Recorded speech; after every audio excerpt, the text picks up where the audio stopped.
고린도후서 2장 1절에서 17절까지 말씀을 9월달부터 새벽에 계속적으로 고린도후서를 우리는 보고 있습니다. 고린도 교회에 일어나는 문제에 대해서 우리는 잘 압니다.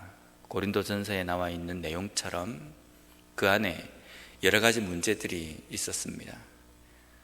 서로 마음이 나누어지고 또 유대주의, 율법주의가 교회에 만연하며 세상에서 사람들이 즐기던 여러 가지 음란한 그런 행위들이 교회 안에서 버젓이 이루어지고, 이런 모든 일들이 고린도 교회에서 일어나서 사도 바울은 원래 전도 여행을 갈 때에 마게도냐로 가기 전에 고린도 교회를 거치고 그 다음에 마게도냐 가서 사역을 하고 다시 돌아오면서 고린도 교회를 한 번 더 거치고 에베소로 가기로 했습니다. 원래 처음 그 계획은 사도 바울이 세운 계획이었습니다. 그런데 가만히 보니까 고린도 교회가 당시에는 고린도 교회가 신앙생활을 열심히 하고 있기 때문에 두 번이나 그렇게 갈 필요 없이 고린도 교회에 가면서 한 번, 그 다음에 마게도냐 갔다가 에베소, 이런 식으로 생각을 했습니다. 그런데 이제 이 고린도 교회 안에 여러 가지 신앙적인 문제와 어지럽히는 그 문제 때문에 사도 바울이 기쁜 마음으로 고린도 교회를 방문하고자 했던 그 계획을 변경해서 교회 안에 어지럽게 만드는 그 일들을 해결하기 위해서 어쩔 수 없이 고린도 교회에 아픈 마음을 가지고 방문할 수밖에 없는 상황이 되었습니다. 두 번 정도의 여행 계획을 바꾼 사도 바울의 그 행위를 고린도 교회 안에 있는 거짓 선생들이 봐라, 사도 바울은 사도로 어떤 자격이 있는지 없는지도 우리가 의심스럽다. 그리고 그가 하는 일은 독불장군이다. 자기 마음대로 계획을 바꿨다가 이랬다가 저랬다가 하는 저 사람이 어떻게 신실한 종일 수 있겠느냐. 그리고 그가 전한 저 복음이 정말 제대로 된 복음이겠느냐라고 사도 바울이 가르치는 복음도 혼탁하게 만들고, 그 안에 율법주의와 세상적인 여러 가지 관습들로 인하여서 고린도 교회를 어지럽게 만드는 사람, 그 사람을 사도 바울은 고린도 교회를 방문해서 온전히 처벌을 합니다. 그 처벌을 하고 난 다음에 다시 고린도 교회를 떠납니다. 이제 고린도 교회 안에는 그 문제를 어지럽혔던 그 문제가 해결이 되고 그 사람을 처벌한 상태입니다. 그런데 또다시 고린도 교회 안에 문제가 생겼습니다. 교회에 무리를 일으켰던 그 사람들이 교회 안에 아직까지 교인으로서 존재하고 있다는 겁니다. 그 사람들과 기존의 고린도 교회 교인들 간의 관계가 이제는 문제가 되었습니다. 오늘 사도 바울이 쓴 이 편지를 쭉 읽어보면 당시 교회에 무리를 일으켰던 여러 가지 신학적인 또 신앙적인 믿음적인 문제를 일으켰던 이 사람들이 사도 바울의 방문을 통해서 회개를 했음을 우리가 알 수 있습니다. 회개를 한 사람, 내가 잘못했고 사도 바울의 사도성에 대해서 다시 인정하는 어떤 모습이 있는 그 사람들과 기존의 고린도 교회 성도들 간에 아직까지 보이지 않는 담들이 세워져 있고 금이 아직까지 그어져 있는 상태라는 겁니다. 이 상태를 보며 사도 바울이 안타까우며 이 고린도 후서의 편지를 기록하고 있습니다. 그러면서 오늘 읽은 본문 말씀에 7절과 8절 말씀에 보면 이렇게 시작하고 있습니다. 그런즉 너희는 차라리 그를 용서하고 위로할 것이니 그가 너무 많은 근심에 잠길까 두려워하노라. 그러므로 너희를 권하노니 사랑을 그들에게 나타내라. 사도 바울은 고린도교회 성도들에게 조심스럽게 권면합니다. 사도 바울이 하는 이 권면은 너희들이 그렇게 하지 않으면 하나님 앞에 벌을 받을 것이다, 이런 단호한 주장이라기보다는 아주 조심스럽게 권면을 합니다. 왜냐하면 이 문제에 대해서 사도 바울이 1차 피해자입니다. 왜냐하면 사도 바울이 전한 복음과 그리고 사도 바울의 사도성에 대해서 혼란스럽게 만든 사람이기 때문입니다. 그 다음에 2차적인 피해자들이 있는데 그 사람들은 고린도 교회 성도들이었습니다. 신앙생활 잘 하고 있는데 그 사람들을 어렵게 만든 것이었기 때문입니다. 이 문제에 대해서 1차 피해자인 사도 바울은 나는 이 사람들을 용서했다. 왜냐하면 이 사람들이 회개를 했기 때문이다. 그렇다면 이제 남은 것은 당신들이 이 사람을 용서하고 이 사람에게 예수 그리스도의 사랑을 보여주는 것입니다 라고 고린도 교회 성도들에게 조심스럽게 권면하고 있습니다. 그러면서 10절에 이렇게 고백합니다. 너희가 무슨 일이든지 누구를 용서하면 나도 그리하고 내가 만일 용서한 일이 있으면 용서한 그것은 너희를 위하여 그리스도 앞에서 한 것이니. 이 말씀을 가만히 읽어보면 고린도 교회 성도들이 만약에 그 사람을 용서하면 사역자인 나도 그 사람을 용서하겠습니다 라는 그 의미가 아니라, 이 말을 종합해서 이야기를 해보면 우리가 다른 사람을 용서하는 것은 사람 앞에서 용서한 것이 아니라 예수 그리스도 앞에서 용서한 것이 되는 것입니다. 그래서 용서하고 용납합시다 라고 사도 바울이 고린도 교회 성도들에게 권면하는 내용입니다. 가끔 그리스도 안에, 그리스도인들 사이에 이런 일들이 있습니다. 내가 죄를 지었다. 그래서 나는 하나님 앞에 회개를 했다. 그래서 더 이상 내가 해결할 문제는 없다 라고 생각하는 그리스도인이 있습니다. 이 자세가 신앙인으로 옳은 자세입니까? 성경에 나와 있는 죄, 잘못 이런 것들은 우리가 특별하게 하나님 앞에 잘못한 행동들도 있지만요, 대부분의 잘못과 죄가 관계에서 일어나는 문제입니다. 성도들 간의 교제, 다른 사람들과의 어떤 관계적인 문제에서 일어나는 것입니다. 그 문제 앞에서 내가 죄를 지었기 때문에 하나님 앞에 내가 회개하면 그것으로 되었다. 절대 그렇지 않습니다. 이 문제에 대해서 먼저 해결해야 될 부분들은 지은 당사자들끼리의 문제 해결입니다. 그래서 예수님께서는 마태복음 5장 23절 24절에 이렇게 말씀하십니다. 그러므로 예물을 제단에 드리려다가 거기서 내 형제에게 원망 들을 만한 일이 있는 것이 생각나거든 예물을 제단 앞에 두고 먼저 가서 형제와 화목하고 그 후에 와서 예물을 드리라. 그렇게 해야 하나님께서 받으신다는 겁니다. 예배건 봉사건 하나님 앞에 드리는 어떤 것이건 사람들과의 관계를 회복하고 그 문제를 온전히 해결한 후에 하나님 앞에 예배를 드리고 제물을 드리며 봉사를 드릴 때에 하나님께서 받으시겠다는 겁니다.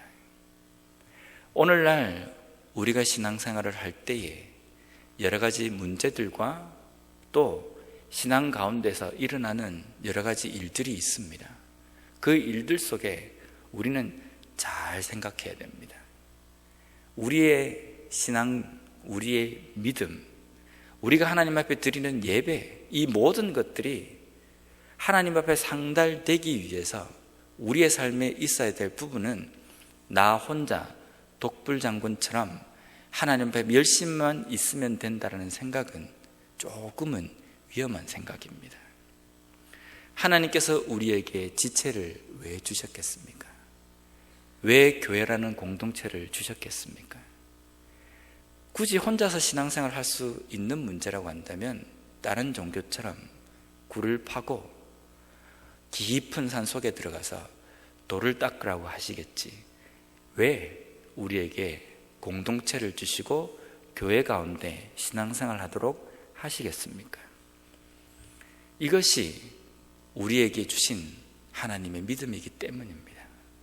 이것을 통해서 이 땅 가운데에 하나님께서 주신 일들을 이루어 나가야 하기 때문입니다. 그렇다고 한다면 교회 공동체 전체에 그 문제가 있을 때에는 우리가 하나님 앞에 예배를 드리고 봉사하고 드리는 모든 것들이 상달되지 않을 수 있다는 겁니다. 고린도 교회가 이제 그 안에 혼란스럽게 만들던 그 사람을 이제 잘 정리를 해서 제대로 돌아오게 하였지만 여전히 교인들 간에 그 마음속 가운데 있는 상처들로 인하여서 나누어져 있는 그 마음을 사도 바울은 걱정하며 눈물로써 편지를 쓰는 모습을 오늘 본문을 통해서 우리는 볼 수 있습니다. 진정으로 회개를 하고 관계 회복을 위해서 노력해야 합니다. 그래야 제대로 된 교회로서 제대로 된 방향으로 우리가 달려갈 수 있다는 겁니다. 두 번째로 사도 바울은 14절 말씀에 이렇게 고백합니다. 항상 우리를 그리스도 안에서 이기게 하시고 우리로 말미암아 각처에서 그리스도를 아는 냄새를 나타내시는 하나님께 감사하노라. 당시 이 시대의 상황들을 설명하는 내용들을 보면 이런 이야기가 있습니다. 당시 로마의 지배를 받는 모든 나라들이나 당시의 모든 도시에는 향기로 냄새가 온통 진동했답니다. 왜냐하면 이런 것들이 발전을 하기도 하고 또 황제가 전쟁을 하고 다시 입성을 할 때에 황제가 오는 그 행렬 앞에 향기로운 향들을 피워서 온 도시가 냄새로 진동하도록 만들었답니다. 그래서 항상 가는 곳마다 이런 향기가 진동하고 사람들이 맡을 수 있었습니다. 그래서 사도 바울은 당시에 모든 사람들이 공감할 수 있는 어떤 내용으로 지금 이 내용을 비유하고 있습니다. 우리가 그리스도의 냄새라는 겁니다. 황제의 행렬이 성을 입성을 할 때에 미처 가보지 못한 사람은 도시의 저 끝에서 있을 수 있습니다. 근데 황제의 그 승리의 행렬을 기념하기 위해서 향기로운 향을 핍니다. 우리 한국에서 있는 절에서 피우는 그런 향의 냄새가 아니라 향기로운 향입니다. 향수 냄새입니다. 그 향수를 피울 때 그 행렬에 직접 있지는 않지만 저 도시 반대편 끝에 있는 사람도 그 향기를 맡을 수 있었습니다. 그리고 맡으면서 황제가 입성을 하고 계시구나 이렇게 알 수 있었다는 겁니다. 냄새를 통해서 무슨 일이 일어나고 있는지, 냄새를 통해서 어떤 일이 일어났고 그 일의 내용이 무엇인지를 알 수 있었다는 겁니다. 그리스도인은 바로 이러한 향기다. 세상 사람들로부터 우리의 행동이 향기가 되어서 그들이 우리의 행동을 볼 때 이것이 복음이구나, 이것이 예수 그리스도구나 라는 것을 알 수 있게 해야 된다는 겁니다. 그렇다고 한다면 우리가 그리스도인으로서 우리의 삶 속에 반드시 매번 일어나야 될 행동이 어떤 것이냐면요, 내가 지금 뿜어내고 있는 이 냄새가 향기로운 냄새인지 악취를 뿜어내는지 그것을 점검해야 됩니다. 가만히 보면 내가 그렇게 큰 악취를 안 뿜어낼 수 있습니다. 그런데 우리의 몸 중에서 가장 빨리 마비가 되는 부분이 후각입니다. 아무리 썩은 냄새가 진동하는 장소에 갈 때에 처음에 들어갈 때는 그 냄새 때문에 못 들어갑니다. 악취가 너무 심해서요. 근데 거기서 일을 하기 위해서 좀 있다 보면 금세 그 냄새가 나지 않습니다. 후각이 마비되었기 때문입니다. 좋은 냄새건 좋지 못한 냄새건 금방 후각은 마비가 되어버립니다. 그래서 사람들은 황제의 입성을 알리는 그 향기로운 냄새를 계속 맡기 위해서는 방법이 한 가지가 있습니다. 처음에 맡을 때 좋은 냄새가 납니다. 시간이 돼서는 아무 냄새가 나지 않습니다. 근데 그 좋은 냄새를 다시 맡기 위해서는 숨을 좀 참으면 됩니다. 숨을 좀 참았다가 천천히 내쉬고 다시 숨을 들이쉬면 아까 맡았던 그 향기로운 냄새를 다시 맡을 수 있습니다. 후각된, 마비된 그 후각을 다시 되살릴 수 있기 때문입니다.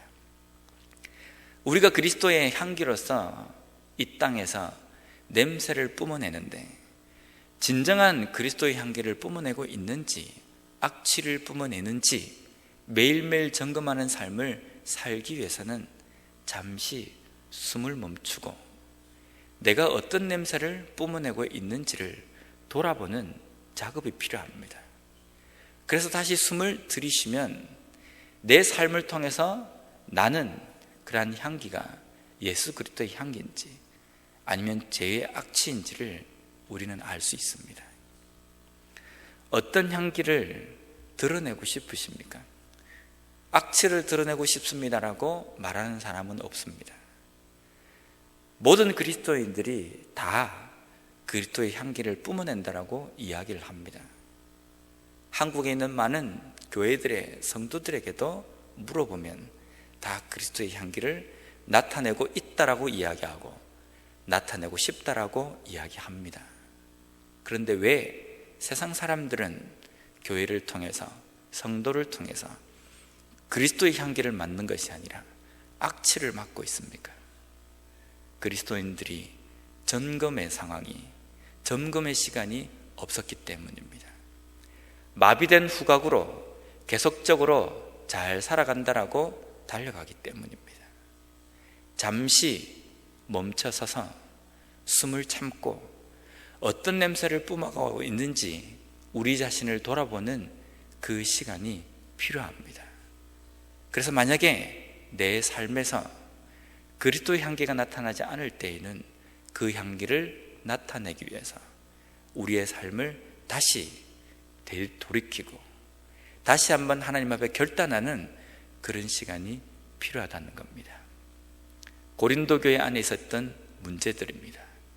그리고 그 문제를 바라보며 눈물을 흘리며 편지를 써내려간 사도 바울의 그 심정이 고린도 교회뿐만 아니라 오늘날 우리 교회, 한인교회 모든 교회들에게 쓰는 하나님 아버지의 마음입니다. 오늘 이 말씀을 다시 한번 우리의 마음속에 새김으로 말미암아 그리스도의 향기를 뿜어내는 참된 교회로서 우리의 사명을 온전히 감당하는 그러한 우리 자신들과 그리고 우리 교회가 되었으면 좋겠습니다.